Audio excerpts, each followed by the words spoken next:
লক্ষ্মী পূজাৰ সন্ধিয়া এই বস্তুবিধ ঘৰত ওলোমাই ৰাখিলেই বছৰটোলৈ ঘৰত কোনোদিনেই অভাৱ অনাতন নহয়। মা লক্ষ্মী সাক্ষাৎ থাকে সেই ঘৰখনত। সেয়েহে বন্ধু বান্ধৱীসকল, প্ৰথমেই মোৰ চেনেল টিপছ ABC 101লৈ আপোনালোকক স্বাগতম জনাইছোঁ। বন্ধু বান্ধৱীসকল, আপোনালোক কেনে আছে? আশা কৰোঁ ভালে আছে, সুস্থ আছে আৰু সদায় দৰে এই চেনেলৰ প্ৰতিটো ভিডিঅ' চাই গৈ আছে। বন্ধু বান্ধৱীসকল, আজিৰ ভিডিঅ'টি কিন্তু খুবেই গুৰুত্বপূৰ্ণ, গতিকে ভিডিঅ'টি স্কিপ নকৰাকৈ শেষ পৰ্যন্ত চাই গৈ থাকক আৰু এতিয়া আহক ভিডিঅ'টি আৰম্ভণি কৰি লওঁ। বন্ধু বান্ধৱীসকল, এই পবিত্ৰ দিনটো যাক কোজাগৰী লক্ষ্মী পূজা বা শৰৎ পূৰ্ণিমা বুলিও কোৱা হয়, ভক্তিৰে জ্বলন্ত এক ৰাতি। এই পূৰ্ণিমাৰ জোন 16 কলাৰে পৰিপূৰ্ণ হয়। অন্য পূৰ্ণিমাৰ তুলনাত এই পূৰ্ণিমাৰ জোনৰ পোহৰ অধিক উজ্জ্বল হয়। এই বিশেষ দিনটোত জোনৰ পোহৰত মা লক্ষ্মী পৃথিৱীলৈ নামি আহে আৰু যিয়ে তেওঁৰ বাবে মন পবিত্ৰ ও পৰিষ্কাৰ ৰাখি ধূপ দীপ জ্বলাই সেই ঘৰখনত থাকি যায় ধন, শান্তি আৰু সম্পদৰ আশীৰ্বাদ। পুৰাণ অনুসৰি মা লক্ষ্মী সমুদ্ৰ মন্থনৰ সময়ত উদ্ভৱ হৈছিল। যেতিয়া দেৱতা আৰু দানৱে মিলি সমুদ্ৰ মন্থন কৰিছিল, তেতিয়াই সেই মহাসমুদ্ৰৰ পৰা বহু পবিত্ৰ বস্তু ওলাই আহিছিল। সেই সময়ত এক দীপ্তিময় ৰূপত ওলাই আহিছিল দেৱী লক্ষ্মী। সেই সময়তে সকলো দেৱতাই তেওঁক ধনৰ অধিষ্ঠাত্ৰী দেৱী, সৌভাগ্যৰ দেৱী বুলি সন্মান জনাইছিল। তেওঁ ভগৱান বিষ্ণুৰ পত্নী, অৰ্থাৎ য'ত সংযম, সত্য, ভক্তি আছে তাতেই মা লক্ষ্মীয়ে বাস কৰে। হিন্দু ধৰ্মত মা লক্ষ্মী অষ্টলক্ষ্মীৰূপে পূজিত, অৰ্থাৎ ধনলক্ষ্মী, ধান্যলক্ষ্মী, ধৰ্মলক্ষ্মী, গজলক্ষ্মী, বিদ্যালক্ষ্মী, সন্তান লক্ষ্মী, বিজয়লক্ষ্মী আৰু ৰাজলক্ষ্মী। তেওঁ কেৱল ধনৰ দেৱীয়ে নহয়, তেওঁ আমাৰ জীৱনত শান্তি, জ্ঞান, সফলতা, সন্তুষ্টি আৰু প্ৰেমৰ প্ৰতীক। তেওঁৰ নামত থকা লক্ষ্মী মানে লক্ষ্য, অৰ্থাৎ যাৰ জীৱনত লক্ষ্য আছে, পৰিশ্ৰম আৰু সততা আছে, সেই ব্যক্তিতেই মা লক্ষ্মীয়ে বাস কৰে। লক্ষ্মী পূজাৰ আগৰ দিনটোত ঘৰ পৰিষ্কাৰ কৰাটো অতি প্ৰয়োজনীয়। মা লক্ষ্মীয়ে পৰিষ্কাৰ, পবিত্ৰতা আৰু সুগন্ধ পচন্দ কৰে। সেইবাবে পূজাৰ আগৰ দিনা ঘৰ দুৱাৰ, চৌপাশ, ৰান্ধনীঘৰ আৰু পূজাৰ ঠাই পৰিষ্কাৰ কৰি ৰাখিব লাগে।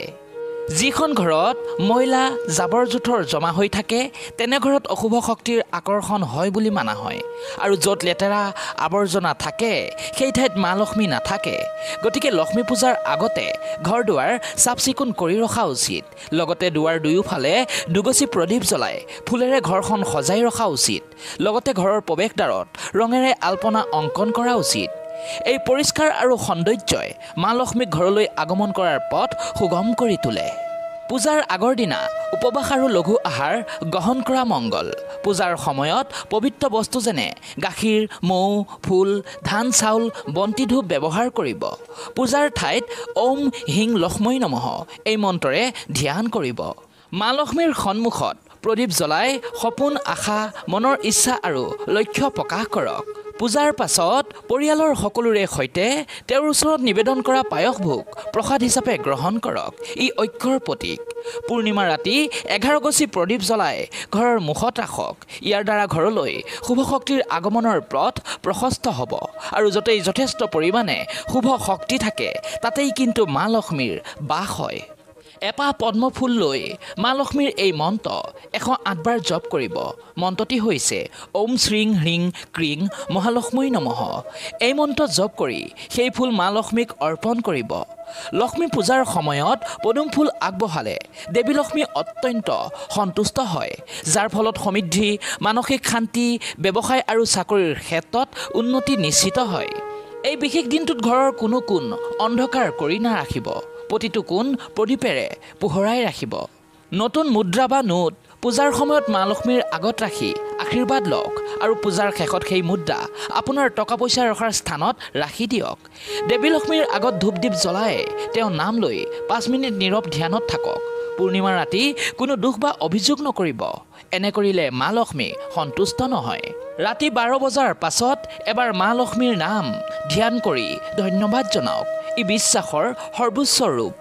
বন্ধু বান্ধৱীসকল, এতিয়া জানো আহক লক্ষ্মী পূৰ্ণিমা বা শৰৎ পূৰ্ণিমাৰ সন্ধিয়া ঘৰত কি বস্তু ওলোমাই ৰাখিব লাগে, যিয়ে আপোনাৰ ঘৰৰ পৰা দৰিদ্ৰতাক দূৰ কৰি বছৰটোলৈ কোনোদিনেই কোনো বস্তুৰ ঘৰত অভাৱ হ'বলৈ নিদিয়ে। মা লক্ষ্মী বছৰটোলৈ সাক্ষাৎ সেই ঘৰত থাকে। বন্ধু-বান্ধৱীসকল, এই লক্ষ্মী পূজাৰ দিনটোত আৰু দেৱালীত ভক্তসকলে ঐশ্বৰ্য বিভূতি সুখ শান্তি দায়িনী মা লক্ষ্মীক পূজা অৰ্চনা কৰি থাকে। আৰু এই দিনটিত গাঁৱৰ ৰাইজে পথাৰত এগছি বন্তি জ্বলাই শৰাই আগবঢ়াই মা লক্ষ্মীক আমন্ত্ৰণ জনায়। আনহাতে মহানগৰবাসীয়েও ধানৰ ঠোক, কলগছ, কুঁহিয়া, ৰবাব টেঙা আৰু বিভিন্ন ফল ফুলেৰে লক্ষ্মী দেৱীক আদৰাৰ প্ৰস্তুতি চলায়। জনবিশ্বাস অনুসৰি যিখন ঘৰত দেৱী লক্ষ্মীয়ে পদাৰ্পণ কৰে সেই ঘৰখনত ধন ধানেৰে উপচি পৰে। পৰম্পৰা অনুসৰি সকলোৱে দেৱী লক্ষ্মীক আৰাধনা কৰি সুখ শান্তি সমৃদ্ধি আৰু পৰিয়ালৰ প্ৰাচুৰ্য কামনা কৰে। এই লক্ষ্মী পূজাৰ সৈতে বহুতো পৰম্পৰা জড়িত হৈ আছে। বিশ্বাস কৰা হয় যে ধন সম্পদৰ অধিষ্ঠাত্ৰী দেৱী সন্তুষ্ট হ'লেই নদন বদন হৈ পৰে ঘৰ।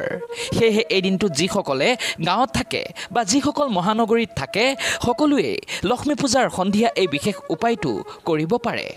যিসকল লোক গাঁৱত বাস কৰে তেওঁলোকে লক্ষ্মী পূজাৰ সন্ধিয়া পথাৰত চাকি জ্বলাবলৈ গৈ লৈ আহক নতুনকৈ ওলোৱা এটি ধানৰ ঠোক। আৰু যিসকল নগৰবাসী তেওঁলোকে হয়তো এই ধানৰ ঠোক কিনিবলৈও পাব।